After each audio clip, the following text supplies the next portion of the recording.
Bonjour à tous, je vais plutôt me diriger vers cet écran-ci. Au niveau des nouveautés, j'en ai sélectionné 6, et je vais commencer tout de suite, par ce qu'on appelle la palette. Enfin, la palette, vous la connaissez, hein, mais je vais plutôt illustrer, ou je pense que tout le monde chez vous est en version 5, il me semble. Il y en a peut-être encore l'une ou l'autre personne qui est en version 4. Si c'est le cas, la palette est nouvelle pour vous, même si cette version-là existe déjà depuis 2 ans, mais ce sera l'occasion de passer à la dernière version. Voilà, donc là, notre palette, elle est ici. Alors, je ne vais pas entrer dans les détails, mais vous voyez que je l'ai organisée avec des sous-titres compta, sous lesquels j'ai mis un certain nombre de fichiers, et gestion, avec 4 éléments dedans aussi. Ça ne fera pas l'objet de l'explication aujourd'hui de comment est-ce qu'on fait pour organiser cela. Enfin, vous pouvez savoir où, mais je ne vais pas détailler comment. Où est-ce qu'on organise sa palette? C'est via l'icône qui est à côté de mes favoris, là, les 3 petits points. Et lorsqu'on l'ouvre, voilà, en fait, c'est ici qu'on peut ajouter des éléments, les organiser, etc. Ah, il y a un collègue qui, je crois que tu voulais venir dire bonjour, non? Euh, donc, ce que je voulais illustrer d'abord, c'est le fait que dans les fichiers, ici, moi j'en ai 57, ils sont de plus en plus nombreux, donc non seulement on les organise en favoris, mais on ajoute des éléments là-dedans qui n'existaient pas sous ce point d'entrée là au départ. Donc, certains de vous connaissent déjà, hein. Par exemple, la saisie compta qui est ici au-dessus, on n'a plus besoin d'ouvrir le fichier des clients ou des comptes généraux, puis aller dans un point de menu. On ouvre directement la saisie compta via la palette. On a mis dans la palette le module de virement, ça c'est le module qui a été rénové complètement il y a 2-3 ans. On a mis maintenant les impressions comptables pour les personnes parmi vous qui ne connaissaient pas encore. Elles sont de moins en moins nouvelles, mais c'est quand même une petite révolution il y a 2-3 ans aussi, au niveau des impressions, et ça, on va le revoir. Donc c'est aussi un point d'entrée qui est dans la palette, qui n'existait pas avant. Et puis on a 3 éléments ici dans ma partie gestion qui sont nouvelles. On va voir ça en détail. En tout cas, le dashboard, ça c'est vraiment nouveau. C'est pour ça qu'on a appelé ça bêta, parce que ce n'est pas encore la version définitive, ou en tout cas, il reste peut-être encore des petites vérifications, des petits tests à faire pour valider définitivement. Les résultats de gestion, ça on va voir aussi tout à l'heure. Et le fichier document, je vais l'aborder aussi pour ceux qui ne connaissent pas, mais ça c'est lié à un module qui est optionnel, qui est le module d'archivage électronique. Donc voilà, donc petit à petit, on essaye comme ça, et en profitant de l'organisation maintenant qu'on peut avoir dans la palette, d'y ajouter des éléments qui permettent d'accéder plus facilement, plus rapidement aux informations que classiquement, ce que vous connaissez peut-être, enfin ça, en tout cas, via le menu comptabilité pour aller dans la compta, ou le menu état pour aller choisir une option d'impression. Ces deux fonctionnalités-là sont maintenant directement accessibles à partir de la palette. Alors, je vais passer par faire un tout petit tour par justement les nouvelles impressions comptables, qu'on appelle le centre d'impression comptable, que quand même, à mon avis, la majorité d'entre vous connaissent, mais je vais passer 2 minutes là-dessus. Donc, je vais ouvrir ceci. Donc, ceci remplace les anciennes impressions, pardon, et on retrouve les impressions ici sur le côté. Alors, qu'est-ce qui est nouveau? Ce qui est nouveau, c'est 2 choses. C'est d'abord l'impression elle-même, qu'on a fortement revu, les journaux, les balances, les grands livres, etc. Et puis pour certains éléments aussi, le fait de pouvoir exporter en Excel directement avec l'icône en vert que vous avez en haut à droite de l'écran. Donc, et cet export Excel direct est valable pour les journaux, les grands livres, les balances âgées, les comptes internes. Si la casette est cochable, ça veut dire que vous pouvez exporter en Excel. Donc je ne vais pas donner une formation là-dessus, hein, ce n'est pas le but. Ce que je voulais aussi simplement illustrer, voilà, on a ajouté un petit peu d'ergonomie là-dedans. Avant, c'était coché par défaut, tout était coché, il fallait décocher. On a fait l'inverse maintenant, on ne va cocher que ce qui nous intéresse. Plutôt que de décocher 3 cases, on en coche une. On a décoché la case par défaut aussi. C'est quand même plus rapide aussi, puisque auparavant, on devait la décocher avant d'aller choisir une autre période. Donc on a rendu ça un tout petit peu plus simple, plus rapide d'accès. Donc pour illustrer rapidement, et je termine par là pour les impressions comptables, à quoi ressemblent les nouvelles impressions, enfin ce que j'appelle toujours les nouvelles impressions. Voilà par exemple l'impression d'un journal. tout petit journal, un journal d'achat.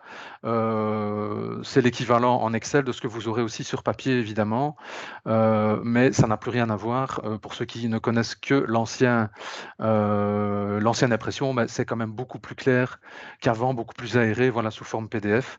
On a quand même quelque chose qui est beaucoup plus lisible, qu'avant évidemment. Idem pour les balances, voilà, on prend un autre exemple avec les balances. Il faut savoir que les dégradés de gris, foncé, clair et cetera sont aussi modulables dans l'outil d'impression comptable où on peut même choisir les dégradés de couleurs dont on a, qu'on souhaite avoir. Voilà pour un grand livre, enfin elles sont un peu les nouvelles impressions sont un peu toutes, dans la même veine, de toute façon, hein.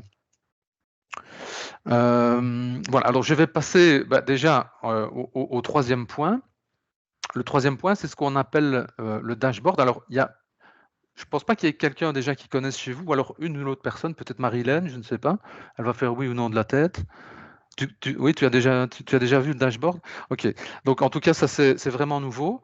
On va fermer notre fenêtre, ici. Je vais d'ailleurs switcher sur une autre base. Voilà.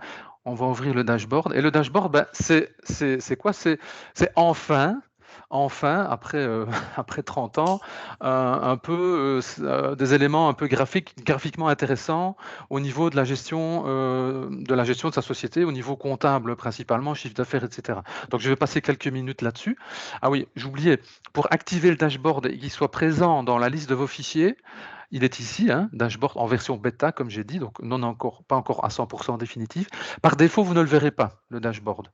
Dans la liste, pourquoi? Parce que le dashboard est soumis à une gestion des accès, à un droit d'accès.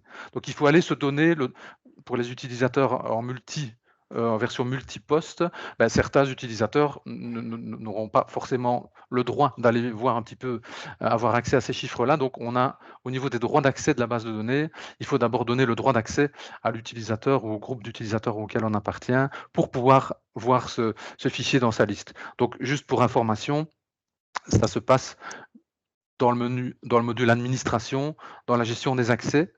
On a, pour le groupe d'utilisateurs auquel on appartient, dans l'onglet divers, tout en dessous, il faut aller faire un double clic sur dashboard pour le marquer, activé et donc le voir dans sa palette. Une fois qu'on l'active, il faut se reconnecter pour le voir. Il ne sera pas affiché d'office dans la palette. Il faut quitter et redémarrer ou se reconnecter en tout cas pour le voir.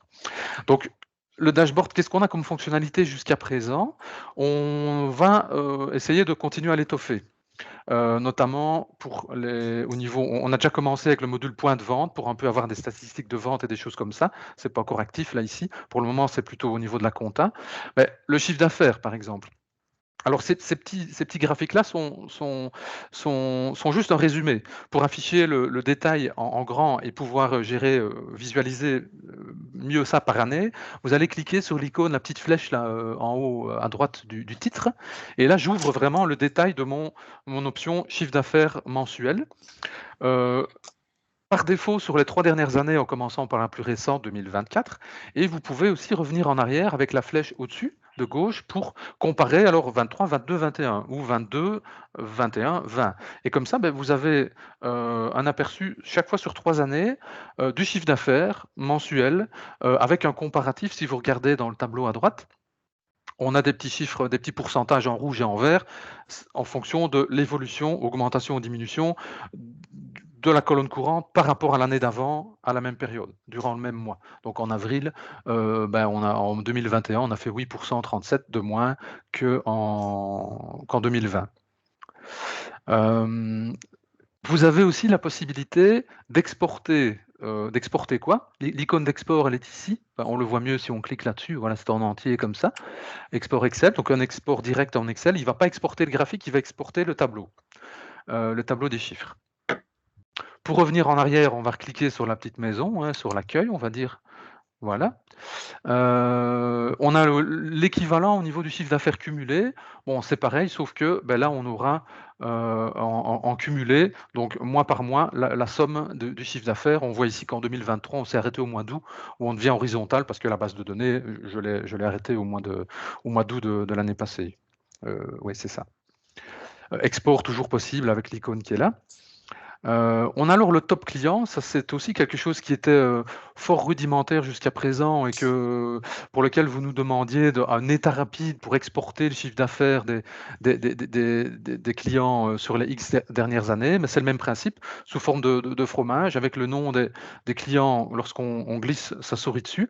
Et là aussi, si on agrandit, on va avoir par année, le chiffre d'affaires de chaque client en montant et également en pourcentage cumulé, sur les années précédentes aussi, année par année ici, avec à chaque fois la proportion. Donc la grosse partie, c'est tout ce qui est autre, parce qu'on affiche que les 20 premiers clients dans le tableau.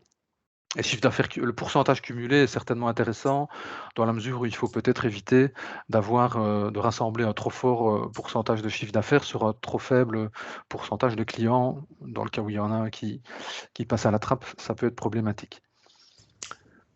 Je vais passer un peu plus rapidement sur le reste des fonctionnalités. Le top fournisseur, c'est pareil, évidemment, hein, que le top client. Là, on a 2 fournisseurs principaux, on le voit. Les charges mensuelles qui seront, et chaque fois aussi avec un comparatif sur 3 années, la somme mensuelle des charges, donc des comptes de 60 à 63. Le montant client et fournisseur ouvert, ce qui est certainement aussi, enfin ça c'est aussi par année, hein. Voilà, en 2023 à combien on en était. Et en dessous, je vais mettre 2024, mais là c'est pas illustratif, c'est un peu votre balance âgée résumée ici, qui évidemment, ma base de données s'étant arrêtée en août de l'année passée, forcément toutes les factures ouvertes sont échues depuis plus de 90 jours, bien sûr, oui. Et pour l'instant, une dernière fonctionnalité qu'on a ajoutée en haut à droite, via le bouton voir plus de graphes. Pour le moment, on a ajouté un graphique en plus. Là, c'est le graphique du chiffre d'affaires par client sur les X, enfin, chaque fois, les comparaisons des 3 dernières années, mais en fonction de, par exemple, mensuellement, ou alors trimestriellement, ou semestriellement. On devrait ajouter aussi annuellement, mais voilà, par exemple, sur le premier trimestre, voilà, j'aimerais bien savoir en 2023, quelle est la comparaison de chiffre d'affaires pour chaque client? À Gcom, on voit qu'en 2022 particulièrement, il y a eu une grosse augmentation et puis une diminution en 2023, mais c'est aussi parce qu'on n'a pas les chiffres complets sur 2023. Donc voilà un peu ce qu'est le dashboard et comme je disais, on va essayer de continuer à étoffer ces fonctionnalités-là, peut-être en fonction de vos demandes, hein, si elles ont du sens. En tout cas, on est preneur, évidemment. C'est aussi comme ça qu'évolue Equisys. Voilà. Alors, après le dashboard, je vais vous parler un tout petit peu de ce qu'on appelle la visionneuse PDF. La visionneuse PDF, ça c'est une nouveauté aussi que Marilène connaît, je pense aussi. Ouais, il y a des privilégiés hein, quand même. Et Denis aussi, ouais, voilà. Ouais. En fait, la visionneuse, elle est liée au module de digitalisation. Donc, c'est-à-dire la possibilité d'attacher des PDF ou enfin essentiellement des PDF à vos pièces comptables, aux factures d'achat principalement, mais il faut savoir qu'avec le module de digitalisation, vous pouvez attacher des PDF ou d'autres types de fichiers d'ailleurs à n'importe quelle pièce comptable. Ça peut être une OD, un fichier Excel à une OD, un extrait de compte à un financier, etc. Et certains, ou la moitié d'entre vous, je pense, utilisent le module justement de digitalisation. C'est un module optionnel. Et tiens, j'avais oublié de couper le micro de tout le monde. J'entends qu'il y a quelqu'un qui a déchiré une page là ou quelque chose comme ça. Voilà, on va désactiver le son. Voilà. Et donc, je vais vous montrer comment ça se passe. La visionneuse, c'est un outil en plus qui est tout récent, qui permet de voir beaucoup plus facilement le PDF dans la saisie comptable qui est attachée aux pièces. Donc, je vais aller dans la saisie comptable. Je vais me positionner sur la dernière facture d'achat. Et puis, je vais sélectionner en fait l'avant-dernière, l'IRECO. Et vous voyez que là, il y a un outil qui s'ouvre, une fenêtre qui s'ouvre. Je vais maximiser un petit peu la largeur de mon écran. Donc la visionneuse, c'est ceci. Donc ça, c'est une fenêtre flottante que vous pourrez donc redimensionner, etc., dans tous les sens, que vous allez positionner de la meilleure manière qui soit, parce que le système va sauvegarder la position et la taille de la fenêtre pour la prochaine fois. Et je vous inviterai à cocher aussi la petite case en bas à gauche, ouvrir automatiquement la visionneuse PDF, ce qui fait que si on ferme la fenêtre de la saisie compta, qu'on la rouvre, et puis que voilà, je vais me positionner de nouveau sur la dernière facture d'achat, il l'ouvre pas parce que j'ai pas de PDF attaché à ma facture Proximus. Par contre, il va l'ouvrir automatiquement si j'ouvre l'IRECO. Alors le gros avantage, c'est l'accessibilité du document et c'est la rapidité de l'affichage aussi, parce que jusqu'à présent, vous deviez faire un double clic sur une facture. Vous voyez, dès que je clique, ou que je passe avec ma flèche bas gauche, bas haut de mon clavier, le PDF s'ouvre instantanément parce que ce n'est pas une application Adobe Acrobat ou que sais-je qui s'ouvre, c'est une fenêtre intégrée à Equisys. Donc ça va beaucoup plus vite évidemment pour naviguer entre PDF. Avant, qu'est-ce qu'on faisait? On faisait un double clic. Oui, là, enfin, là, il ne fonctionnera pas parce que j'en ai deux, mais et il fallait le temps que la fenêtre dans le logiciel, votre logiciel PDF s'ouvre, pas très bien organisé. Donc là, on a vraiment ça sous les yeux, sous la main, avec possibilité de zoom évidemment, avec le plus ici, et ça nous permet très rapidement alors de naviguer donc de pièce en pièce et de contrôler finalement chaque facture à l'aide du PDF qui correspond. Hem, ah oui, pour ouvrir cette fenêtre, j'oubliais, vous avez certainement remarqué que dans cette version, on a remplacé, il y avait une icône d'un scanner qui était là, on l'a remplacé par une icône 3 petits points qui signifie qu'il y a des options complémentaires. Pourquoi? Par manque de place. On a rassemblé là différentes options et c'est là que se trouve notre visionneuse PDF. Donc quand on va l'ouvrir, elle ouvre directement le PDF de la pièce sur laquelle on se pose évidemment. Heu, pour clôturer l'explication, enfin tout ce qui tourne autour de la digitalisation, je ne montre pas, ça ne fait pas l'objet du webinaire d'aujourd'hui, comment on fait pour attacher des PDF aux pièces comptables et cetera, c'est pas ça le but, mais c'est plutôt la finalité. En voilà une, c'est le contrôle et la deuxième, c'est via un des nouveaux fichiers qui sont enfin plus tout à fait nouveaux, mais bien pour certaines personnes, le fichier document, c'est quoi? En fait, document, c'est la bibliothèque des PDF, c'est là qu'on stocke et qu'on rassemble toutes les pièces qui sont attachées à un PDF de manière à retrouver l'information le plus rapidement possible. Donc si j'ouvre le fichier document, bon évidemment j'ai 4, 5 factures, hein, pas plus, mais et ça, c'est quoi l'intérêt du fichier document? C'est votre bibliothèque de documents. Donc si vous avez cet outil, ça va vous éviter de vous lever dans ouvrir votre armoire, feuilleter vos classeurs, etc. Puisque comme vous le voyez au-dessus de l'écran, on a des outils de recherche comme dans tous les fichiers pour faire une recherche sur le fournisseur, sur le montant. Il est un peu plus ici à gauche, à la valeur là. Donc si je fais une recherche nom tiers, clic droit, contient l'IRECO, ou une partie du nom, donc j'ai mis un V, c'est un C qu'il me faut, voilà, il retrouve juste, j'ai fait une recherche juste sur toutes les factures l'IRECO et donc vous pouvez comme ça naviguer de pièce en pièce très rapidement pour, contrôler finalement, si vous avez besoin de rechercher, une ancienne facture, vous n'avez plus besoin de vous lever, comme je disais, et de feuilleter vos classeurs. Donc le fichier document est lié aussi à ce module digitalisation, dont je parlais vis-à-vis de cette visionneuse PDF qui est maintenant intégrée à la fenêtre de saisie comptable.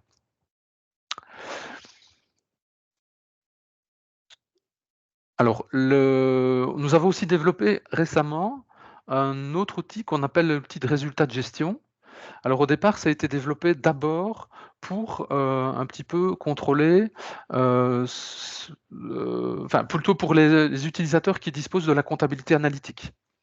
C'est d'abord surtout intéressant pour ça, mais plus tellement. Si vous avez juste la comptabilité générale, ça peut être, très intéressant aussi. Et c'est quoi le fichier résultat de gestion? Là, je ne sais pas, je pense pas qu'il y a grand monde qui connaisse non plus ou personne même. Hem, attendez, je vais fermer ma fenêtre de compta. Enfin ça c'est les fichiers documents, la fenêtre de la compta, voilà. Résultat de gestion, donc c'est ici aussi donc le point d'entrée, un des nouveaux points d'entrée dont je parlais. Heu, je vais un petit peu maximiser la largeur de ma fenêtre, voilà. Donc vous voyez qu'au-dessus, vous avez toute une série de filtres sur des comptes généraux, des comptes analytiques, des natures analytiques, les journaux même, les comptes particuliers, donc clients-fournisseurs, faire une recherche de date, etc.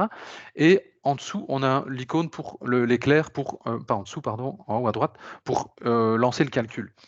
Euh, je disais que c'est intéressant au niveau analytique. Pourquoi? Parce que imaginons que vous avez une analytique par projet, par exemple. Là, j'ai pas la compta analytique activée, hein, mais c'est pas grave. Vous avez un projet pour lequel vous avez des coûts et des recettes. On pourrait très bien, pour ce compte analytique-là, en faisant un filtre dessus, de telle date à telle date, avoir ses débits et ses crédits, et tout en bas à gauche, on aura directement une somme débit-crédit. enfin un solde, autrement dit, et vous aurez là, finalement, la rentabilité directe de votre projet, avec un export Excel possible. Alors, je vais l'illustrer de manière très simple et très basique à l'aide de 4 comptes en comptabilité générale. Donc, je vais aller dans mes comptes généraux.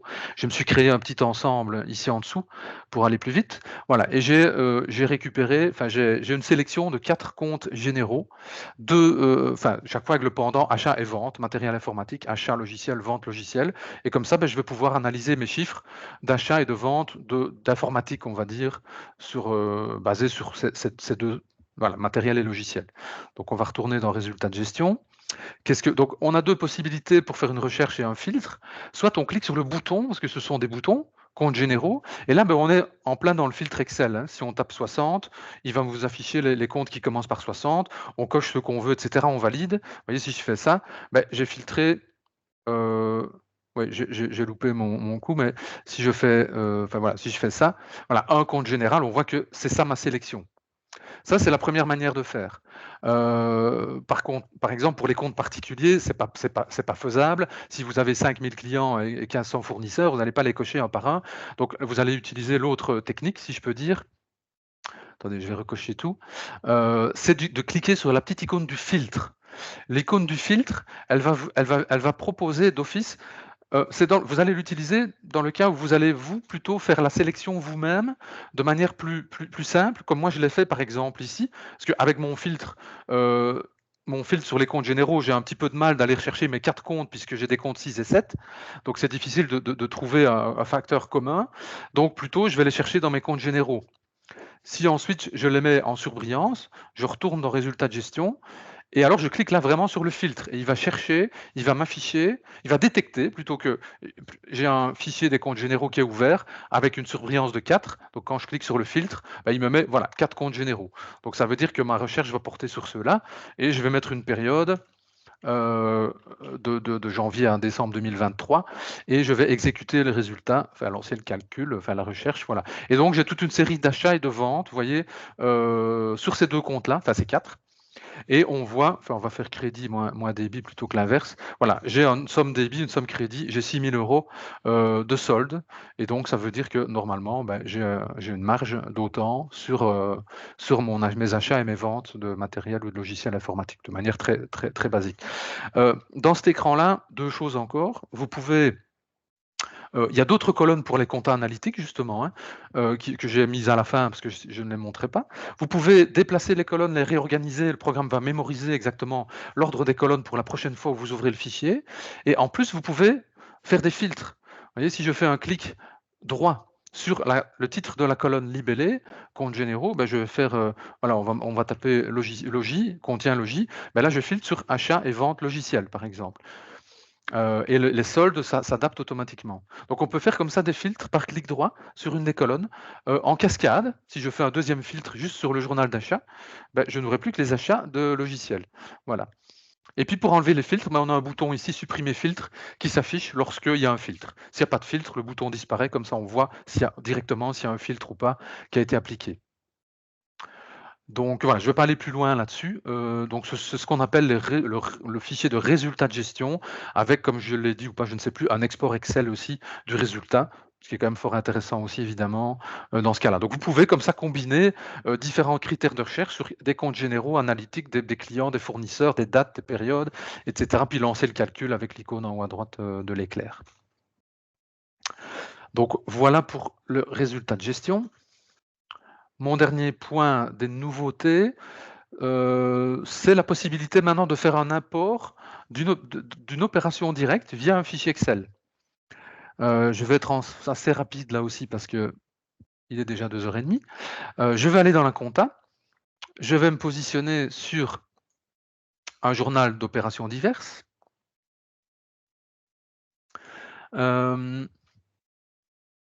Voilà, je vais mettre en avril par exemple. Et en fait, attendez, je vais ouvrir ou je vais vous montrer plutôt.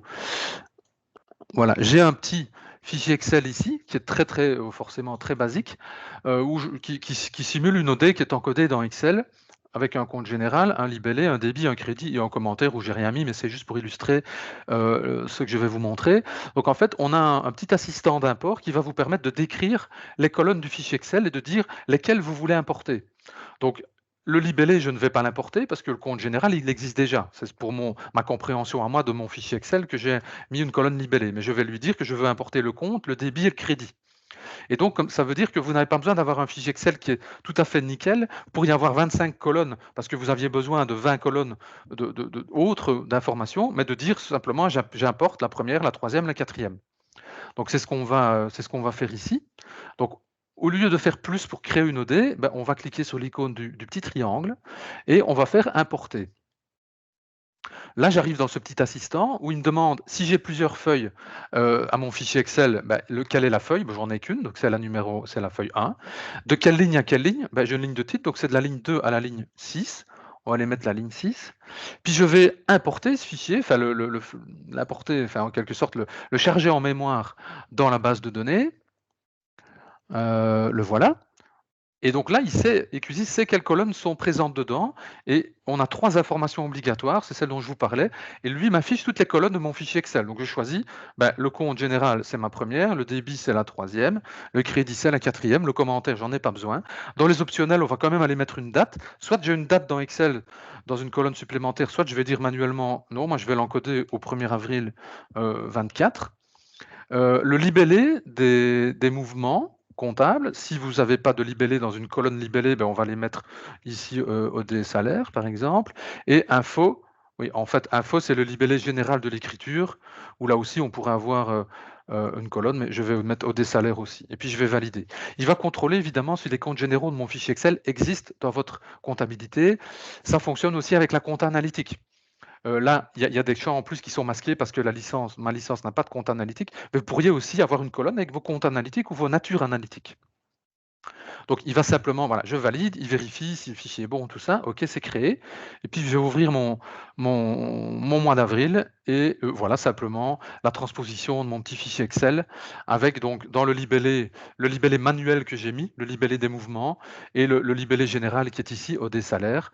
Et j'ai simplement comme ça transformé. Bon, le but évidemment, c'est d'avoir c'est intéressant quand on a des gros fichiers, des grosses OD à importer. On vient de le faire chez un client qui avait 500-600 lignes dans son fichier Excel et je crois qu'il est assez content du résultat.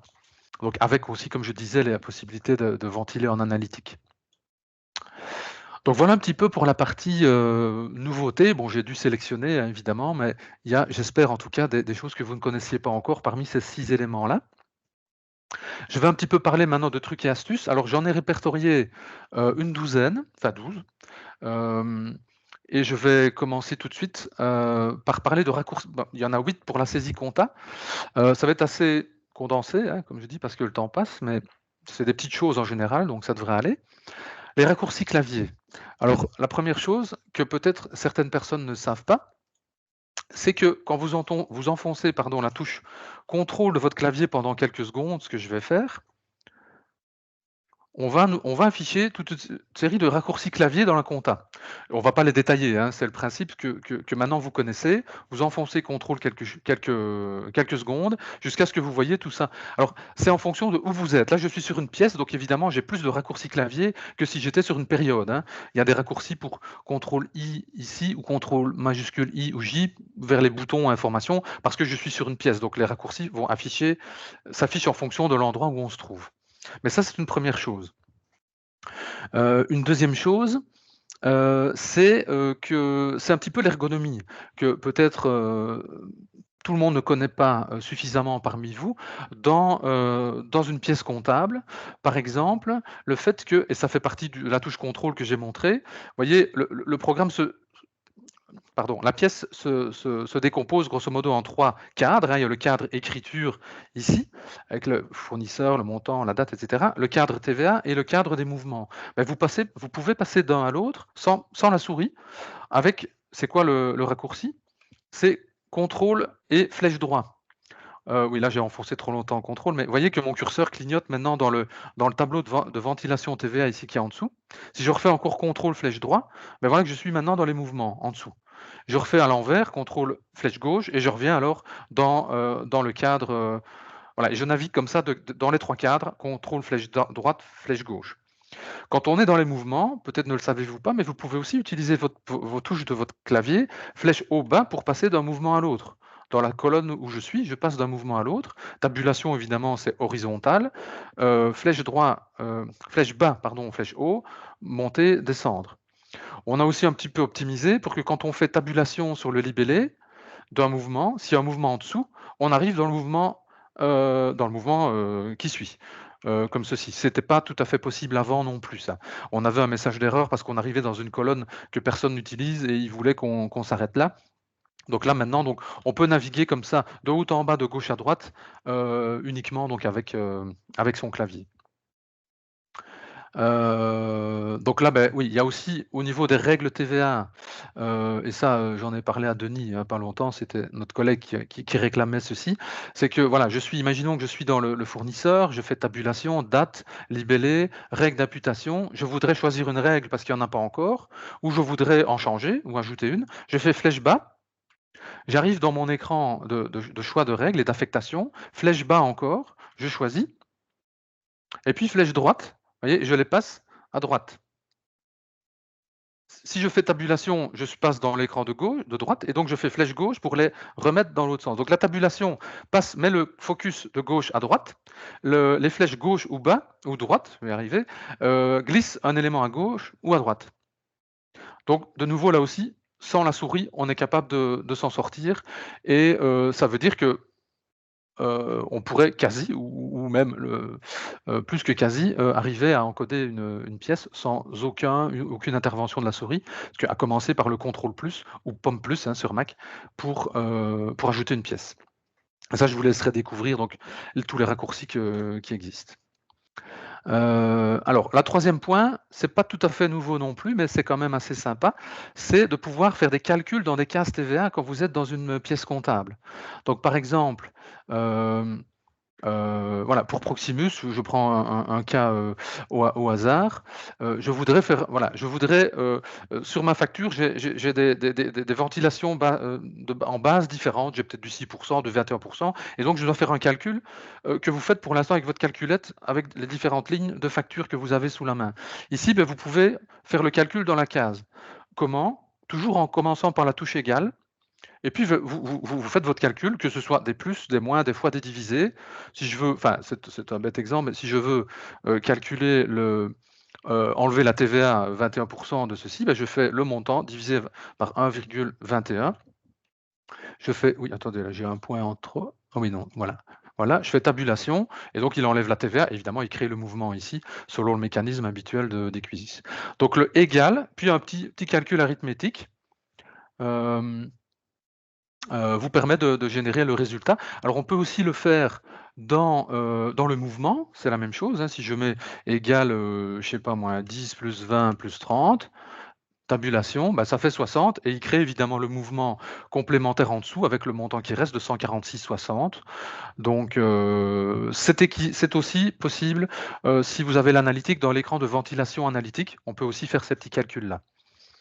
Donc c'est quand même un peu plus rapide. Bah, maintenant, le comptable est souvent habitué à sa calculette, mais en tout cas, je pense que ça valait la peine de le rappeler, parce que ça a déjà été dit à un moment, mais je pense que ça valait la peine de le rappeler.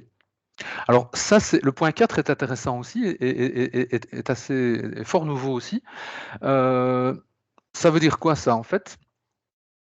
Ça veut dire que vous pouvez, je vais ajouter une pièce, mon fournisseur, où est-ce que je suis? Je l'ai ajouté ou pas? Non, je ne l'ai pas ajouté. Ah non, le voilà. Timmermans, bah, il se peut que, vous voyez, lui, je n'ai pas d'imputation habituelle pour ce fournisseur-là. Ça, c'est une chose, et je ne sais pas, très bien, où je dois encoder, sur quel compte d'imputation je dois, ventiler le montant. Eh bien, j'ai deux outils pour ça maintenant, en fait. Il y a vous voyez le terme imputation habituelle qui est souligné. Lorsque vous allez cliquer dessus, il va vous afficher l'historique des derniers encodages pour ce fournisseur-là, avec les imputations. Donc là, j'en ai 4 différentes. Je vois quand j'ai encodé ce montant, sur ce mouvement-là avec la valeur. Et donc là, je dis, OK, c'est l'achat de logiciel, 604 200, je valide. Et donc, il me met ça en imputation habituelle. Donc ça, c'est une première manière de faire. Donc on clique sur le mot souligné, imputation habituelle.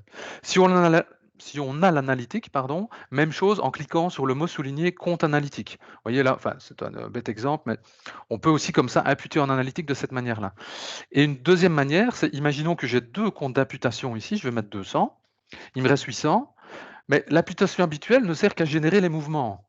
Une fois que les mouvements sont déjà générés, je ne peux pas aller retourner dans l'imputation habituelle pour compléter ma ligne numéro 3 qui n'est pas encore complétée. Donc qu'est-ce que je fais? À côté du petit G, je vais mettre un signe, point d'interrogation, tabulation, et j'ai le même écran que celui de tout à l'heure. Donc et là, je vais choisir achat logiciel, par exemple, voilà. Donc on n'est pas obligé de cliquer sur imputation habituelle, hein, on peut très bien chaque fois aller taper G, point d'interrogation, et puis on peut alors, on a accès à l'historique des dernières imputations du fournisseur et on choisit la bonne et le tour est joué. Alors, je m'aperçois qu'il ne faut pas que je traîne. Saisie accélérée via imputation automatique. Ça, c'est quoi? C'est le fait de pouvoir, pour des factures récurrentes comme Proximus, attendez, je vais remettre le montant à 0. Voilà. Imaginons que tous les mois, j'ai une facture de 244,99 € chez Proximus. J'encode la suivante, je tape le montant qui est le même que le mois dernier, je fais tabulation, et vous voyez qu'il m'a ventilé sur 2 comptes différents. Ce qui normalement n'est pas possible puisque l'imputation habituelle, c'est un seul compte. Et pourquoi il a fait ça? Parce que j'ai été dire dans la fiche du fournisseur Proximus que je veux que l'encodage d'une facture dont le montant est le même qu'une facture précédente chez ce fournisseur-là, que l'encodage se fasse exactement de la même manière que la facture précédente. De cette manière-là, je n'ai pas à réencoder les montants. Bon, c'est peut-être pas. Enfin, si les frais de téléphone et d'internet sont fixes en tout cas, ma facture elle est encodée en 15 secondes évidemment. Et où est-ce que j'indique cela? Je vais utiliser le raccourci pour aller dans la fiche fournisseur ici. Voilà, on a en bas à droite une case à cocher, imputation habituelle, qu'on coche donc pour avoir ce comportement-là. Donc il faut que la pièce ait le même montant qu'une pièce précédente et que cette case-là soit à cocher. C'est dans ce cas-là qu'on aura ce mécanisme qui se déclenchera.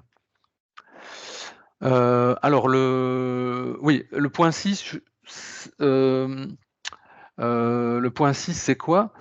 C'est le fait on a un petit peu changé, je vais aller dans un financier, on a un tout petit peu changé la colonne, vous voyez la colonne lettrage? Auparavant, c'est un petit menu déroulant, quand vous cliquez dessus, ça s'appelle apurer et puis vous arrivez dans l'écran de lettrage. On a remplacé ce menu déroulant-là qui ne servait à rien parce qu'il n'y avait qu'une option dedans, par un code. Et c'est quoi le code? C'est le code de lettrage. Donc autrement dit, peu importe le code, ça n'a pas tellement d'importance, enfin très peu d'ailleurs, on aurait pu mettre autre chose. Mais ça veut dire quoi dans mon extrait? Ça veut dire que sur les 5 mouvements, 6 mouvements, pardon, j'en ai 4 qui sont lettrés, puisque j'ai un code de lettrage qui s'affiche.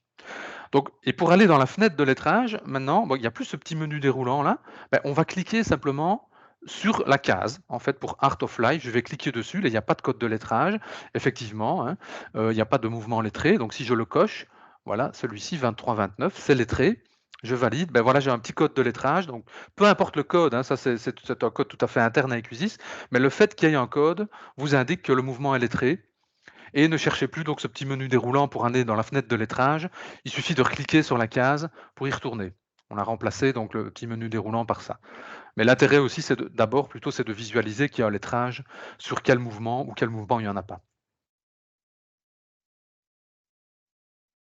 Alors, on a développé un outil qui pourrait aussi intéresser, qui est le fait d'encoder. On avait un client qui nous dit: «Mais moi je n'encode pas chronologiquement, j'aimerais bien encoder en février, enfin en mars, puis en février, puis en avril, puis en janvier, et cetera».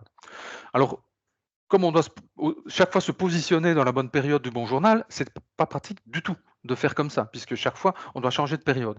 Donc on a développé un raccourci clavier, et là lui il est pas présent quand on touche contrôle, donc si ça vous intéresse, notez-le, qui est contrôle N, c'est pour ajouter une pièce, contrôle nouvelle. Là, on s'est inspiré de ce raccourci-là pour faire contrôle Shift N, contrôle majuscule N. Donc si je le fais, c'est très simple. En fait, il vous demande quel journal, achat, quelle période, avril, je valide, et puis c'est lui qui se positionne à votre place dans la bonne période du bon journal. Donc comme ça, pour le prochain encodage, je refais CTRL N. Comme je veux changer de période, j'ai plus besoin, ou de journal, j'ai plus besoin d'utiliser le menu déroulant et l'arborescence. Je mets le journal, la date, je valide et je me repositionne automatiquement donc dans la bonne période du bon journal. Donc ça, c'est ce que j'ai appelé donc, enfin, la saisie sans se positionner sur une période. C'est uniquement accessible via ce raccourci clavier, CTRL majuscule N. Bon, le point 8, il est un peu moins important. C'est le fait qu'on a ajouté maintenant une cohérence. Elles sont où mes pièces? Oui, voilà. Par exemple, vous savez que vous avez un petit point d'interrogation, d'exclamation, pardon, lorsque vous encodez, vous avez une incohérence entre la ventilation et les comptes utilisés. Donc si je mets ici, voilà, vous voyez, j'ai mis de la marchandise pour 50 €, mais j'ai un compte d'achat qui n'est pas un compte de marchandise, mais un compte de biens ou de services, par exemple. Vous aviez déjà le petit attention qui s'affichait ici. Quand vous cliquez dessus, il vous dit attention, il y a peut-être une incohérence entre la manière dont vous avez ventilé une marchandise alors que c'est un compte de biens ou inversement, etc. En plus, ben, on a ajouté le petit attention dans la liste. Vous voyez ici, de cette manière-là, ben, vous n'avez pas besoin d'être positionné sur la pièce pour savoir qu'il y a une incohérence potentielle. On verra l'attention directement dans la liste des pièces et en cliquant dessus, il vous dit le même message. Donc c'est ça que j'ai appelé l'amélioration de l'alerte en liste quand il y a une incohérence de ventilation. Alors je vais terminer rapidement par 4 petites choses au niveau de l'historique des clients ou des fournisseurs, des comptes généraux aussi. Il y en a une notamment qui est fort intéressante, c'est la 4e. Donc là, on va aller se positionner sur un compte particulier. On va prendre un GCOM. La première chose, bah, vous connaissez peut-être, hein, c'est simplement quand on a un compte avec beaucoup d'historique, beaucoup de mouvements, bah, on a envie d'avoir une meilleure vue dessus et le tableau est un peu petit. On peut le maximiser en utilisant l'icône qui est ici à droite en haut, qui représente une petite flèche. Donc là, bah, on l'agrandit donc en masquant la partie supérieure de l'écran. Donc on masque, on réaffiche, ça nous permet d'avoir un tableau plus grand. Une deuxième chose intéressante, c'est que c'est le bouton vérifier que peu de gens connaissent et on m'appelle de temps en temps pour ça. Vérifier, ça veut dire que il peut arriver qu'on ait un problème de lettrage, une incohérence de lettrage et de mouvement ouvert, etc. Quand on clique sur le bouton vérifier, il nous demande si on veut vérifier la cohérence soit de tous les mouvements, soit d'une partie. Vous pouvez faire une sous-sélection. Et là, ben, il va vérifier si les lettrages sont bien équilibrés entre eux. Et ici, ben voilà, il me dit, je l'ai fait exprès, hein, évidemment, il me dit qu'il y a des lettrages problématiques. Et forcément, puisque moi j'ai lettré 15 mouvements avec un solde de 80 000 €, donc évidemment j'ai un gros déséquilibre. Donc c'est juste pour illustrer, donc ce bouton-là, il permet de vérifier des incohérences de lettrage. Donc les 2 dernières choses, c'est peut-être que certains d'entre vous n'ont pas encore ces petites icônes-là. Ces icônes remplacent des boutons et ce sont les mêmes icônes, enfin les 3 premières qu'on voit dans les listes, hein, dans les listes principales au-dessus. Donc si j'affiche les mouvements ouverts, donc enfin pardon, l'icône du chaînon ouvert, c'est afficher les mouvements ouverts, donc on affiche uniquement les mouvements ouverts. Si on veut les afficher de nouveau tous, j'affiche sur l'icône tous et je réaffiche tous les mouvements. Ça, c'est pour afficher les mouvements, juste les mouvements lettrés et ceci est pour un outil un peu plus qui va un peu plus loin pour enregistrer même des recherches, si on fait des recherches fréquentes dans ces historiques. Vous pouvez aussi faire des recherches par clic droit. Période est égal à ou contient 2402, validé. Voilà, j'ai fait un filtre sur clic droit sur une colonne. Ça, on ne le sait peut-être pas assez non plus. Sur un journal, je veux filtrer aussi sur le journal. Voilà. Et je filtre comme ceci. Donc pour réafficher tout, donc c'est ce bouton-là. Là aussi, on a le filtre à la Excel avec Shift-clic sur la colonne plutôt que clic droit. Shift-clic. Hop, j'ai loupé, voilà. Ça, c'est peut-être plus malin dans la colonne journal. Voilà, je ne voudrais afficher que les mouvements de type vente, VEN. Je valide et j'ai que les factures à ce moment-là. Donc soit on fait Shift-clic sur une en-tête de colonne, soit on fait clic droit pour faire une recherche égale à ou contient ou que sais-je. C'est le même principe d'ailleurs dans les listes, hein. Vous pouvez aussi faire un Shift-clic ici dessus ou un clic droit, hein, et la recherche alors se tape ici en haut de l'écran. Alors la toute dernière chose, c'est ceci, le point 4, qui est tout nouveau aussi.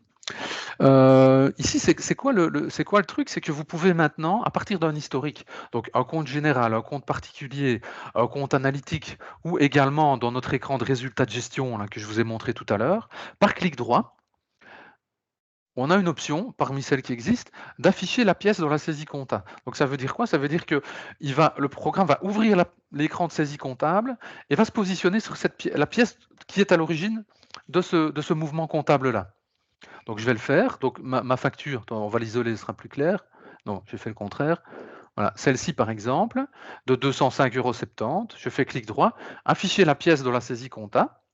Et donc, hop, voilà, bon, j'ai pas beaucoup de données, ça a été très vite, mais je suis bien sur ma pièce de 250,70 € dans ma compta. Donc ça permettrait si on constate une anomalie quelconque dans le mouvement ou que sais-je, de basculer directement dans la saisie compta pour visualiser le mouvement, enfin la pièce, pardon, et éventuellement la décentraliser pour la corriger. Là, j'ai un journal de euh, un journal de banque, bah, même chose, je suis positionné sur la pièce dont est origine le mouvement. Donc c'est valable un peu partout, dans les historiques, y compris d'ailleurs, dernière chose, dans les fichiers des mouvements des clients et des fournisseurs ou dans les fichiers des mouvements des comptes généraux, c'est la même chose. Si je prends ce mouvement-là, clic droit, afficher la pièce dans la saisie compta, de nouveau, hop, il se positionne directement sur la pièce. Voilà, donc j'ai été un peu vite pour essayer de respecter le timing. Donc, je suis au bout de mes explications. Avant d'ouvrir le micro, petit rappel sur le prochain webinaire. Enfin, vous avez reçu une news et vous en recevrez encore, hein, dans 3 mois. Ce sera toujours des petits trucs et astuces un peu en tout genre qui vont, j'espère, éliminer des petites frustrations du quotidien quand vous êtes dans Equisys. 3 mois plus tard, on va parler de facturation électronique, de ce qui existe dans Equisys de manière traditionnelle. D'abord, les envois d'emails, de factures, pardon, et cetera, par mail, mais aussi la future facturation électronique via le réseau PayPal, dont certains d'entre vous ont déjà entendu parler et qu'on a 2 clients déjà qui ont commencé avec ça chez nous. Et puis alors en décembre, là, ce sera plutôt les utilisateurs de gestion commerciale, des questions que souvent on nous pose et qui pourraient être, auxquelles on pourrait répondre dans un webinaire plutôt qu'individuellement. Merci de votre présence, et de la participation de certains actifs, d'autres passifs, mais c'est une participation aussi. Merci Sabine. Et donc, la plupart d'entre vous se sont inscrits à la session dans 3 mois, donc j'espère vous y retrouver dans 3 mois pour partager un petit peu là des petites choses qui, j'espère, vous permettront de diminuer votre tracas du quotidien.